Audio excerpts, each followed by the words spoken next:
All right, so in this video, I'm going to show you how you can factor binomials that have difference of squares.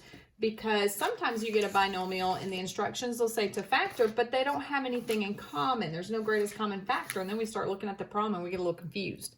So this happens whenever you have nothing in common necessarily, but they do have what's called difference of squares. Difference of squares meaning that you can take the square root of the variable term and the constant, and of course difference meaning that they are a subtraction. So again, I'm just going to jump straight into an example so you can see what that looks like.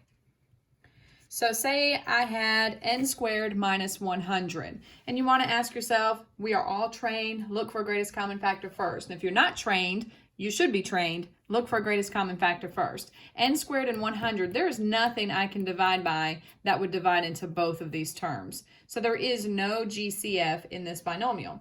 And so some students will go, it's not factorable, and that's not true. You have to ask yourself, one last thing, is it difference of squares? So difference meaning, are you subtracting? Yes. Squares meaning, can I take the square root of this? Yes. Can I take the square root of this number? Yes. And so what this turns into, super easy. You've got two n's, one goes in each house. One's a plus and one's a minus. The square root of 100 is 10. And my students love these. They go, oh my gosh, that was so easy. Does it matter if I put the minus or plus first? No, it doesn't matter where you put the plus and the minus.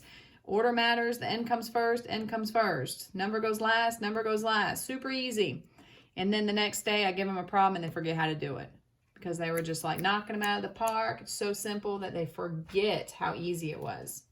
And that's basically what difference of the squares looks like. You just have to know your perfect square numbers, like 1, 4, 9, 16, 25, 36, 49. You see where I'm going with this, can't you? 8 times 8 is 64. 9 times 9 is 81.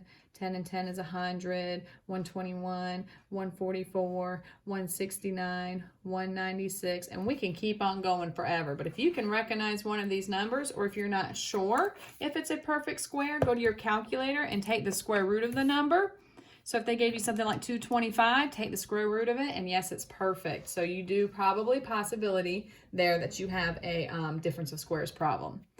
All right, so I'll just do another example with maybe the variable coming, let's do a 6 here. With the variable coming last and the number coming first. So then sometimes they try to throw you a loop here and they'll flip it around. But we are smarter than that. We know, well, the 81 comes first, so the 9 will come first, because 9 times 9 is 81. I don't care who's plus and I don't care who's minus, but as long as you have one of each. And then this, there are 6 x's, so you got to cut that in half. So 3 go here and 3 go in here. And that is it. Take half of your exponent, take the square root of your number, 1 plus 1 minus. Whatever comes first goes first inside the parentheses. Just be careful with that. And then sometimes, very few, but sometimes they'll try to throw you for a loop here. And they'll give you something like this. And you'll go, oh, that's difference of squares, because that's what we've been studying. But it's not, because you can't take the square root of 18. You can try, but it's not perfect. So then I stress, always look for a greatest common factor first. I don't care if you have a binomial, a trinomial, a 4-term polynomial. See if you can take something out of the problem, the greatest common factor. So I can look right now and say, oh, there's a 2 I can take out.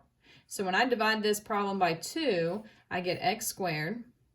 18 divided by 2 is 9. Now, if you look very closely at this problem, what do you think about that x squared minus 9? Got to have an even exponent? Check. Got to have a minus sign? Check. Got to have a perfect number I can take the square root of? Check. So this inside is called difference of squares. So now I can factor that again. My x's go first. 1 gets a plus, 1 gets a minus. The square root of 9 is 3. Don't forget about that 2 you took out at the very beginning. That's your GCF.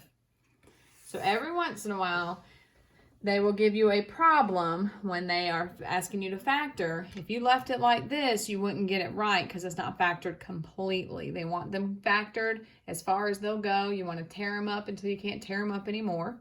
So this is only taking out the GCF, but then you got to be able to catch that difference of squares on the inside.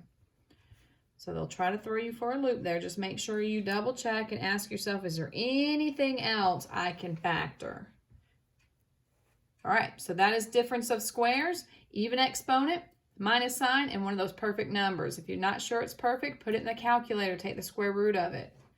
Learn these numbers. These are going to be some of your popular perfect numbers. Order matters, so if the number comes first, make sure your number comes first in your parentheses. And even exponent there, so we just took half of it. GCF, always look for GCF first. Always look for GCF first.